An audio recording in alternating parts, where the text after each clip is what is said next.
তখন আমার বয়স 18। গরমের ছুটিতে নারাজনপুর গ্রামে গেছি বেড়াতে আমার একমাত্র মাসির বাড়িতে। আমার মাসির নাম রীতা দেবী। মাসির বয়স তখন 39। মেশো মিলিটারিতে চাকরি করে। বর্তমানে উনি কাশ্মীরে আছেন। মাসির কোনো বাচ্চা কাচ্চা হয়নি, তবে প্রতিবার মেসো এলে চেষ্টার কমতি রাখেন না। এবারও তার ব্যতিক্রম হয়নি। গতকালই মেসো ছুটি শেষ করে চাকরিতে গিয়েছে, আর আমি এলাম। আজ দুপুরে মাসিদের বাড়িটা নদীর পাশেই, একতলা একটা বাড়ির সামনে একটু উঠোনের মতো, চারপাশে পাঁচিল দেওয়া, পিছনে কলঘর, 3 দিকে টিনের ঘেরাও, আর সামনে একটা পর্দা টাঙানো। আমি মাসির বাড়িতে ঢুকে মাসি মাসি বলে চেঁচাতে লাগলাম। কোনো সাড়া পেলাম না। তবে ঘরের দরজা খোলা দেখে আমি ঘরে ঢুকে জামা বদলে নিলাম। হঠাৎ পেছন থেকে মাসের ডাক শুনতে পেলাম, বাবু তুই। আমি ঘুরে তাকাতেই অস্বস্তিতে পড়ে গেলাম। মাসি একটা কালো পেটিকোট আর বুকে একটা লাল ভিজে গামছা জড়িয়ে দাঁড়িয়ে আছে। বুঝতে পারলাম মাসি স্নান করছিলেন। আমার ডাকে চলে এসেছেন মাসি। এবার সামনে এসে বেশ অভিমান করেই বলল, এতদিন পর বুঝি এই পরমুখী মাসিটাকে মনে পড়ল তোর? আমি আমার মা বাবার একমাত্র সন্তান। মাসি আমাকে নিজের সন্তানের চেয়েও বেশি ভালোবাসে। অথচ এই মাসিকে দেখে কেন জানি আমার অদ্ভুত অনুভূতি হচ্ছিল। আমি বললাম, এতদিন পর এসেছি তো কি হয়েছে, এবার অনেক দিন থেকে পুষিয়ে দেব, দেখো পরে আবার আমার জ্বালাতন সহ্য না করতে পেরে তাড়িয়ে না দাও। তুই যত পারিস আমাকে জ্বালাস, তাতে আমার আপত্তি নেই। যা তুই হাত মুখ ধুয়ে আয়, আমি তোর খাবার দিচ্ছি। এই বলে মাসি তার ঘরে গেল কাপড় পরতে। আমি কলতলায় গিয়ে হাত মুখ ধুয়ে বেরিয়ে আসতেই দেখতে পেলাম দড়িতে ঝুলছে কালো একটা ছোট পোশাক। সেটা যে মাসির তাতে সন্দেহ নেই। মাসিকে একটু আগে যেমন লেগেছিল, এখন এই শুকোতে দেমা ছোট পোশাক দেখেও তেমন লাগছে। আমি কাছে গিয়ে সেটা হাতে তুলতেই চোখে আটকে গেল। এমন সময় মাসির ডাক শুনে সঙ্গীত ফিরে পেলাম। ছোট পোশাকটা দড়িতে ঝুলিয়ে আমি রান্নাঘরে গেলাম। খাওয়া দাওয়াটা ওখানেই হয়। খেতে খেতে মাসি আমাকে বাড়ির কথা জিজ্ঞেস করলো, আরও অনেক বিষয় প্রশ্ন করলো। আমি শুধু হ্যাঁ হু করে উত্তর দিচ্ছিলাম। আমার চোখ বারবার মাসের সৌন্দর্যে আটকে যাচ্ছে। মাসি বেশ ফর্সা, একটু স্বাস্থ্যবান হয়েছে, তবে লম্বা হওয়ায় বেশ লাগে। তবে কলতলায় ছোট পোশাক দেখার পর থেকেই চোখটা বারবার মাসির দিকে আটকে যাচ্ছে। নীল শাড়িটাতে বেশ মানিয়েছে। আমি কোনো মতে খেয়ে ঘরে গেলাম। ঘরে শুয়ে পড়তে ঘুমিয়ে পড়লাম। সন্ধে হওয়ার কিছু আগে ঘুম ভাঙল। মাসি আমাকে চা দিল আর একটা চাবি দিয়ে বলল, যা চাটা খেয়ে নদীর ধার থেকে ঘুরে আয়, লাগবে। আর এই চাবিটা রাখ, আমি একটু মন্দিরে যাব। আমি চলে এলে তো এলামি, আর না এলে তুই এই চাবিটা দিয়ে তালা খুলিস। এই বলে মাসি বেরিয়ে গেল। আমি নদীর ধরে হাঁটতে লাগলাম। কিছুক্ষণ হেঁটে বাড়ি ফিরছি। একটু হেঁটে রাস্তার পাশে একটা গাছের আড়ালে বসলাম। কিছুক্ষণ পর যে গাছের আড়াল হতে বেরোবো, অমনি রাস্তায় 2টা নারী বিপরীত দিক থেকে এসে মিলিত হয়ে থামল। আমি ভাবলাম ওরা চলে গেলে তবেই বেরোবো, নইলে এই সন্ধেবেলায় আড়াল থেকে বেরুতে দেখলে অন্য কিছু ভাবতে পারে। নারী দুটোর একজন মাসির বয়সী আর একজনের বয়স 45 হবে। তাদের কথা শুনে জানলাম বয়সে যে একটু বড়, তার নাম গোপী আর ছোট্টা সীতা। আমি অজ্ঞতা তাদের কথা শুনতে লাগলাম। গোপী বলল, হ্যাঁ রে সীতা, এই সন্ধেবেলা কোথায় যাচ্ছিস? সীতা বলল, আরে গোপী বৌদি যে এই তো রীতাদির বাড়িতে, ও ব্লাউজ পেটিকোট বানাতে দিয়েছিল, ওটা দিতে যাচ্ছি। গোপী বলল, দেখি ব্লাউজগুলো। ব্লাউজের কি অবস্থা? এই হালকা ব্লাউজ কেন যে পরে বুঝি না। সীতা বলল, কি যে বল না, গরম বলে হালকা কাপড়ের ব্লাউজ বানিয়েছে। গোপী বলল, গরম না ছাই, আমাদের গরম নেই বুঝি? আরে রীতা ওর সৌন্দর্য সবাইকে দেখাতে চায় বলেই এরকম পরে। এই বলে গোপী নামের মহিলাটি চলে গেল। সীতা ওখানে দাঁড়িয়ে বলল, রীতাদিকেও বলতে হবে ব্যাপারটা। বলে সীতা চলে গেল। আমি আড়াল থেকে বেরিয়ে সীতার পিছু পিছু বাড়ি যাচ্ছি। আর এতক্ষণ যা শুনলাম তা ভাবছি। সীতা ঘরে ঢোকার কিছুটা পরেই আমি ঢুকলাম। আমি কোনো শব্দ না করে ঘরে ঢুকে ভাবছিলাম। একটু আগে যা শুনেছি, আমার ইচ্ছে হলো ওদের কথা আড়াল থেকে শোনার। আমি বারান্দায় এসে মাসির ঘরের সামনে এসে দাঁড়ালাম। এমন সময় বিদ্যুৎ চলে গেল। ভেতর থেকে আওয়াজ আসল, সীতা বাইরে চল, এই গরমে থাকা সম্ভব না। শুনে আমি দ্রুত আমার ঘরে চলে এলাম। রীতা মাসি বলল, শোনো, আমি না বলা পর্যন্ত তুই অশোকদাকে এ বাড়িতে আসতে নিষেধ করবি। আজই ওকে এটা জানাবি। বাবু বাড়িতে, বুঝতেই পারছিস, জানাজানি হলে ঝামেলার পড়ে যাব।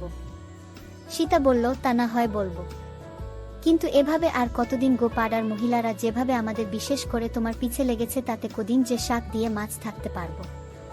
ভগবানই জানেন। আজ গোপী খোঁচা মেরে কিছু কথা শুনিয়ে দিল।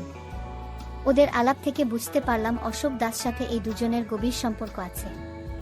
দুজনের স্বামী বাইরে থাকে বলে অশোক দাস সাথে একটু সময় কাটায়। আরও জানতে পারলাম দুইজন আমাকে পুটিয়ে কিছু একটা করতে চায়। এসব বলে দুজন ওখান থেকে উঠল। সীতা দরজা দিয়ে বেরিয়ে যেতেই মাসি তার ঘরে ঢুকল। আমি নিঃশব্দে ঘর থেকে বেরিয়ে বাড়ির বাইরে বেরোলাম। কিছুক্ষণ পর বাড়িতে ঢুকে মাসি মাসি বলে ডাকতেই মাসি দরজা খুলে বেরিয়ে এল। পরনে একটা নীল ম্যাক্সি। মাসি আমাকে বলল, কোথায় ছিলি রে বাবা? আমার বুঝি চিন্তা হয় না? হাত মুখ ধুয়ে আয়। আমি কলতলায় যেতে যেতে ভাবতে লাগলাম, মাসির এই ব্যাপারটা একটু অন্যরকম। ব্যাপারটা একদম গুলিয়ে যাচ্ছে। তবে মাসির কথা ভাবতে আমার কেমন যেন লাগছিল। বারবার মাসির কথা মনের মধ্যে ভেসে উঠছে। এসব ভাবতে ভাবতে রাতের খাবার খেয়ে শুয়ে পড়লাম। একটু পর বাতি জেলে মাসি এল। মাসি এসে আমার পাশে বসে এক গ্লাস দুধ এগিয়ে দিল। নে বাবা, দুধটুকু খেয়ে নে, তুই অনেক ক্লান্ত, এটা তোকে শক্তি যোগাবে। দেখিস না মায়েরা নিজেদের সন্তানদেরকে কত যত্ন কর। অবশ্য ভগবান আমাকে সেই সুযোগ দেয়নি। আমি কোনো মতে গ্লাসের দুধটা খেয়ে মাসিকে গুড নাইট বললাম। মাসির আচরণের এই পরিবর্তন বুঝতে পারলেও সাহসের অভাবে আমি কিছুই করতে পারিনি। অনেক কষ্টে ঘুমালাম। আর ঘুমের ভেতর মাসিকে স্বপ্নে দেখলাম। বন্ধুরা, ইউটিউবের করা নিয়মের কারণে স্বপ্নে যা দেখেছি তা সরাসরি বলা যাচ্ছে না। তোমরা কমেন্টে দেওয়া লিঙ্ক থেকে আমার ওয়েবসাইট ভিজিট করো, সেখানে একদম খোলামেলা গল্প দেওয়া আছে। পরদিন ঘুম থেকে উঠতে উঠতে প্রায় 11টা গেল। আমি ভাবলাম এখনই স্নান সেরে ফেলা দরকার। আমি স্নান ঘরে যেতেই মাসির শুকোতে দেওয়া ছোট পোশাক নজরে এল। তার মানে মাসি একটু আগে স্নান সেরে ফেলেছে। মাসি যাতে বুঝতে পারে সেজন্য আমি ছোট পোশাকটা নিয়ে পর্যবেক্ষণ করতে লাগলাম। সুগন্ধ নাকে যেতেই অনেক ভালো লাগছিল। স্নান সেরে ঘরে পৌঁছাতেই মাসির ডাক পেয়ে খেতে গেলাম। মাসির মাথায় একটা লাল টিপ আর সিঁদুর, নাকে একটা রিং পরা। তাতে মাসিকে অনেক সুন্দর লাগছিল। আমি ঠিক করলাম আজ সারাদিন মাসের পাশাপাশি থাকব। মাসে আমাকে খেতে দিয়ে পাশে বসে কথা বলতে লাগলো। তবে মাসির মিটি মিটি হাসিটা আমাকে বেশ অস্বস্তিতে ফেলেছে। আর কোনো কথা খুঁজে না পেয়ে আমি চুপচাপ খেয়ে মাসির পাশে বসে রান্না পড়া দেখতে লাগলাম। আমার কাছে পুরো দৃশ্যটা কাল্পনিক মনে হলেও তা যে বাস্তব তা বুঝতে পারছিলাম। আমি মাসির কাছ থেকে উঠে চলে এলাম। ধরা পড়ার আগেই দুপুরে খেয়ে আমি আমার ঘরে একটু ঘুমোতে চেষ্টা করলাম। হঠাৎ মাসির ঘরের দরজা খোলার আওয়াজে আমি সজাগ হলাম। বুঝতে পারলাম সীতা এসেছে। আমি উঠে মাসির ঘরের দরজায় কান পাততেই শুনলাম, ধ্যাত, ওকে দিয়ে কিছুই হবে না। তুই বল না, আজ আমি যে পোশাক পরেছি তা দেখে যে কারুর মন আটকে যাওয়ার কথা। আর রান্নার পুরোটা সময় একটু অগোছালো ভাবেছিলাম, তবুও ওর কোনো সাড়া নেই। সীতা বলল, আহা দিদি, তুমি ওর উপর রাগ করছো কেন? আমার মনে হয় তুমি ওর মাসি, তাই যদি কিছু মনে করো বা ওকে বকা দাও বা ওর মাকে বলে দাও, তাই কিছু পড়ছে না। তাই আমি বলি কি, তুমি ওকে বাকি কথাগুলো ফিসফিসিয়ে বলাতে আমি কিছুই শুনতে পেলাম না।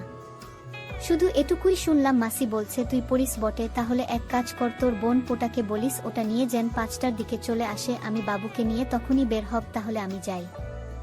দেরি করলে আবার চিনুকে পাওয়া যাবে না। এই বলে সীতা চলে গেল। আমি বিছানায় শুয়ে পড়তেই মাসি ঘরে এল। আমার পাশে বসে বলল, বাবু ঘুমিয়ে পড়েছিস? বললাম, না মাসি। কেন? চল আজ একটু বেরিয়ে আসি। পাশেই শহরে একটু ডাক্তার দেখ, তারপর না হয় দুজন মিলে একটা মুভি দেখে বাড়ি ফিরব। আমি বললাম, ওকে চলো। এরপর দুজনে রেডি হয়ে বেরিয়ে পড়লাম। মাসি দরজায় তালা দিয়ে বেরুতে লাগলো। মাসিকে একদমই চিনতে পারছি না। সকালে যিনি অগোছালোভাবে শাড়ি পরেছিলেন, এখন দেখি একদম গুছিয়ে শাড়ি পরেছেন। লাল সিঁদুর, লাল টিপ, লাল লিপস্টিক আর নাকে একটা রিং দিয়ে সাজান। মুখটা ছাড়া কোনো কিছুই দেখা যাচ্ছে না। গ্রাম থেকে এই ছোট্ট শহর, তাতে আস্তে আস্তে 6:30 বেজে গেছে। মাসি গাড়ি ভাড়া দিয়ে বিদায় দিল। ডাক্তারের চেম্বার থেকে বেরোলাম 7:30-এ। এবার আর একটা অটোতে করে সিনেমা হলে চলে গেলাম। মাসির জাকটা ভালো করে জানামেসোর সাথে নাকি প্রায় আসে। মাসি আমাকে নিয়ে যে মুভিটা দেখল তা বেশ ভালোই, তবে মুভির মাঝখানে বেশি টয়লেটে গেল আর ফিরেও এল একটু অগোছালোভাবে। আমি শুধু ভাবতে লাগলাম, মাসি হঠাৎ এই বেশ ধরল কেন? তাহলে আজ রাতেও কি কিছু হবে? মুভিটা শেষ হতেই আমরা বেরোলাম।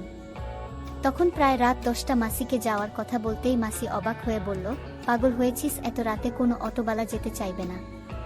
আমার এক পরিচিত দিদির একটা হোস্টেল আছে, ওখানেই থাকব। আমরা একটা অটো নিয়ে প্রায় 20 মিনিটের মধ্যেই একটা গলির সামনে দাঁড়ালাম। ভাড়া মিটিয়ে মাসি গলি ধরে এগুতে লাগলো। আমি মাসির পেছন পেছন যেতে লাগলাম। একটা গেটে দুইটা লোক বসা ছিল। মাসি কি যেন বলল, তারপর তারা আমাদেরকে একটা ঘরের সামনে দিয়ে চলে গেল। আমাকে বাইরে দাঁড়া করিয়ে মাসি ভেতরে ঢুকল। ভেতরে আরও দুইটা নারী ছিল, তারা যে মাসির পরিচিত তা বোঝা যাচ্ছে। একটু পরে মাসে একটা মহিলাকে সাথে নিয়ে বেরিয়ে এল। তারা দুজন সামনে আর আমি পেছন পেছন যেতে লাগলাম। পুরানো এই বাড়িটির দোতলার একদম উত্তরের ঘরের সামনে নিয়ে মহিলাটি চাবি দিয়ে চলে গেল। মাসি চাবি খুলে ভেতরে ঢুকল, আমিও তাই। বাতি জ্বালতে বেশ ভাল লাগলো। সাজানো একটা ঘর, বড় একটা খাট লাগোয়া বাথরুম, একটা টেবিলও আছে। আমরা ঘরে ঢোকার একটু পরেই সেই মহিলাটি দুইটা টাওয়েল আর একটা পরিষ্কার লুঙ্গি দিয়ে গেল। মাসি ওটা নিয়ে ওকে বলল ঘরে খাবার দিতে। আমি তো বেশ অবাক, এরা এত যত্নযত্তি করছে, ব্যাপারটা কি? মাসিতে জিজ্ঞেস করতেই বলল এই হোস্টেলের মালিক তার বেশ পরিচিত। আমরা ফ্রেশ হয়ে খেয়ে দিয়ে টিভি দেখতে লাগলাম। হঠাৎ এ পাশের ঘর থেকে কেমন যেন থকথক আওয়াজ আসতে লাগলো। আমি মাসিকে সেটা জিজ্ঞেস করতেই মাসি মুখ টিপে হেসে বলল, মনে হয় হাতুড়ি পিটিয়ে কাজ করছে, তুই টিভি দেখায় মনোযোগ দে তো। আমার কেন যেন সন্দেহ হচ্ছিল। আমি ঘুমাবো বলে শুয়ে পড়তে মাসি বলল, কিরে ঘুমিয়ে পড়বি? আমি বললাম তা ছাড়া কি করব, রাত 12টা বাজে, গরমের দিনে এটা কি এমন রাত বলতো। এটা বলতে বলতেই মাসি শাড়ি চেঞ্জ করতে লাগলো। আচমকা মাসির এই কাণ্ড দেখে আমার অস্বস্তি হলো। এই গরমে শাড়ি পরে ঘুমোতে একদমই আরাম পাবো না, তাই একটু চেঞ্জ করে নিচ্ছি। এ সময় মাসি আমাকে কিছু প্রশ্ন করেছিল। মাসির এমন সরাসরি প্রশ্ন আশা করিনি। আমি কোনো মতে মাথা নাড়লাম। এ সময় অনেক না বলা ঘটনা ঘটে যায়, যা বলে বোঝানো যাবে না। বন্ধুরা, ইউটিউবে করা নিয়মের কারণে এসব ঘটনা সরাসরি বলা যাচ্ছে না। তোমরা কমেন্টে দেওয়া লিঙ্ক থেকে আমার ওয়েবসাইট ভিজিট করো, সেখানে একদম খোলামেলা গল্প দেওয়া আছে। এভাবে 2 ঘন্টা পর কখন যে ঘুমিয়ে গেছে জানি না। সকালে ঘুম ভাঙতেই দেখি মাসি স্নান সেরে চুল আঁচ রাখছে। আমাকে দেখে একটু হেসে বলল, যা স্নান করে নে, ফ্রেশ হয়ে নে, কাল গুড় খেয়েছিলি সেটা কাপড়ে লেগে আছে। স্নান করে ফ্রেশ হয়ে আমরা বেরিয়ে পড়লাম। সকালে বাইরে খেয়ে হালকা কেনাকাটা করে দুপুরে খেয়ে নিলাম। তার বাদেই বাড়ির দিকে রওনা হলাম। বাড়িতে পৌঁছলাম শেষ বিকেলে। সন্ধেবেলা সীতাবাড়িতে এলমাসি রান্নাঘরে ছিল, ওখানে দুজন কথা বলছে। আমি জানলার পাশে দাঁড়িয়ে শুনছি।